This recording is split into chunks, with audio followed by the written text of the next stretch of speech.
Second race on the afternoon is the TR Plus Therapy Pace Coot Cobbler. Johnny Walker Deluxe, Preceptor, Dinger 2 at the helm. A tough little guy and Godrow Machine.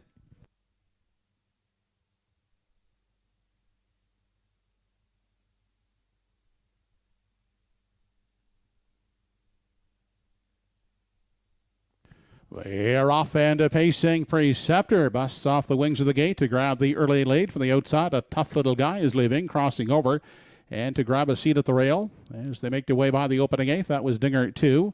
Coot Cobbler has come away fourth, followed fifth in the early going by At the Helm. Back there in sixth is Godrow Machine, and a terrible start there for Johnny Walker Deluxe. He's the gapped out trailer. On through the backstretch, single file as they arrive at the opening quarter. Out front, it's Preceptor and Keith Legg. They show the way, leading at a length. Getting a good journey in the pocket will be Dinger 2, traveling second, third inside. He's a tough little guy. Coot Cobbler campaigns the rail fourth. Then back to At the Helm in five. Tied up there in six is Godrow Machine, and still gapped out at the back of the field is Johnny Walker Deluxe. 29 and 2/5 seconds was the quarter.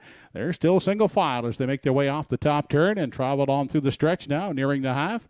And Preceptor, unchallenged on the front end, still shows the way, content to stay in the pocket. Dinger 2, the first to sacrifice. Here comes a tough little guy trying it first up. Staying in at the rail, Coot Cobbler is fourth. Outside, catching up to the covered in five now. That's Godrow Machine. Back sixth, and now coming off the rail is At the Helm, and Johnny Walker Deluxe is at the back. They continue on to the Redland Farms backstretch for the final time. 1:01 was the half. And on top, Preceptor holds the lead.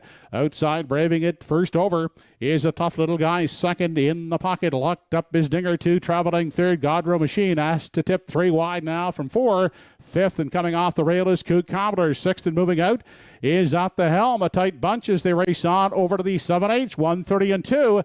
And it's still Preceptor leading the way. 3 parts of a length. Outside, a tough little guy is a tiring second. 3 high Godrow Machine off the turn, and down the stretch they come. Keith Legg looking for his first Pari-Mutuel winning drive with Preceptor, and he's still on top. Godrow Machine closing down the center of the track. It's Keith Legg, and Keith Legg picks up his first Pari-Mutuel winning drive. It's tight for second. At the Helm should be a tough little guy in that place photo. 2:01 flat was the mile.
Now entering the Woodmere Farms Winners Enclosure for the first time in his young driving career is Keith Legg, winning with Preceptor.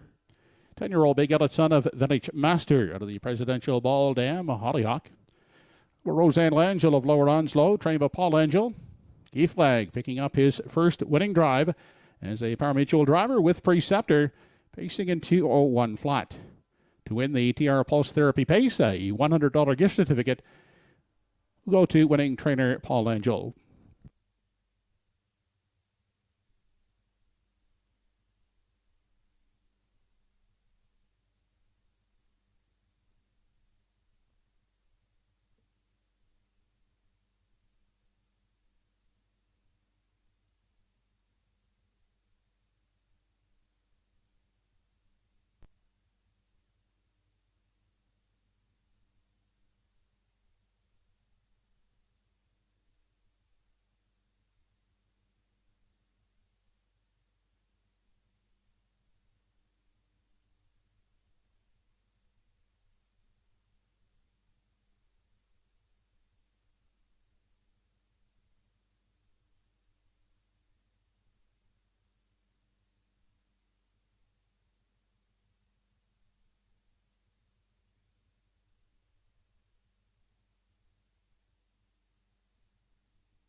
Race 2 is official. Number 1, Coot Cobbler finished 4th. 2, Johnny Walker Deluxe was 7th. 3, Preceptor the winner. 4, Dinger 2, 5th. 5, At the Helm 6th. 6, A Tough Little Guy 3rd. And 7, Godrow Machine was 2nd. 29 and 2 the quarter. The half a minute 1/5. 3 quarters and 1:30 and 2. The mile for Preceptor 2:01 flat. Top down, your card is 4715632. Second race try, 376 combination, $322.40. The 37 exactor, $204.30. There was no winning combination sold in the second race superfecta. The carryover is $219.41. Up next, the third race. No changes in race 3. Race 3 features superfecta wagering, and we have that carryover from race 2 carrying over to the third race super. The carryover 219.41. No changes again in the third. Post time in less than 6 minutes.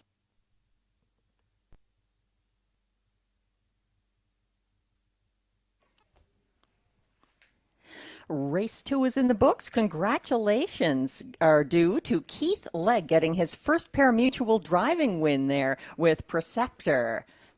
Yeah, we've been watching Keith getting his qualifying points and, of course, getting some drives in recent weeks. And, he's shown to be a very capable driver, and finally he gets rewarded. So congrats to Keith. Yeah, that takes some skill. I find Preceptor's the kind of horse on the front end. He needs to be kept interested in his job, and his speed needs to be rationed. And it worked out perfectly there in 201 flat. And it was great to see Keith get that victory after a couple of place finishes, including last race. Absolutely. So he's rounding into form nicely. And I don't think we introduced you, but General Manager of Truro Raceway, Steve Fitzsimmons. It's great to be with you, Melissa. Yeah, thanks for joining me. Anything about Atlantic Grand Circuit Week that you'd like to pass along now that we're on the desk together? Well, just thank you to everyone for their support, the horse people, our fans, and everybody, our staff that put in so much effort. And thanks to Katie and Sugar as well for making the trek from Ontario to join us. And I know Grady, Mel, and myself had a ton of fun putting that all together last week with those two. And I thought we put on a great product, and certainly the feedback from our fans is that. Yeah, the horse people, the bettors, the fans, and all the team here did a great job. So it's a successful Atlantic Grand Circuit Weeks in the books. And now we're taking a look at race 3 on a non-Grand Circuit Week card. This is a purse of $1,400, non-winners of one parimutuel race or $900 lifetime. And we have one trotter in this field of 7 against 6 pacers.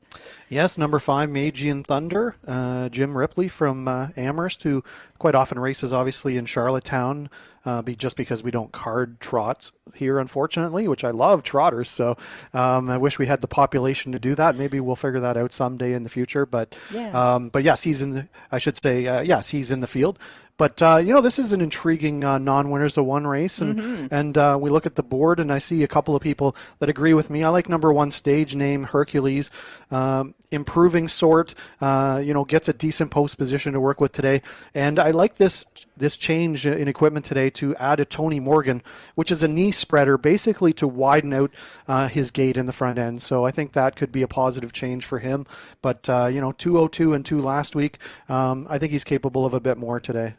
Yeah, especially with Danny Romo training and driving this one and monitoring everything about him, and the ownership group too. Jeff Skinner with Frank Brundle and Robert Skinner, and the Frank Brundle connection there. He knows a lot about maritime breds and is a co-owner on a lot of good horses like Woodmere Steel Deal and Mystifying. So that is a good sign for Stage Name Hercules. Absolutely, and I mean, a Sugar Doyle on Midnight 11, you can certainly understand that. That horse has been knocking on the door since coming to Truro Raceway, 3/3 and a second for Clayton Stevens in the bike training as well. She's found this track to her liking, and she just hasn't quite got there yet. She's really a nice filly developed by Donnie McNeil over in PEI, and now with Clayton out there in Pugwash, she seems to be coming into her own, and she keeps getting closer and closer. That was a great place finish behind Salzbrook Feisty on the 23rd. So Midnight Love, she's my second choice. I'm leaning towards Todd Trites for George Renison and the Simac stable with Shiny Diamond. I just thought this one has a significant bit of post relief here, moving back into the frontier, and she does have Todd Trites aboard for the second time. Made a break in that first qualifier on July 2nd, but looked much better on July 16th. And with a front end trip from post 2, I see her as a breakthrough possibility here in race 3. And I think you're going to get some value on a Shiny Diamond as well, based on her line.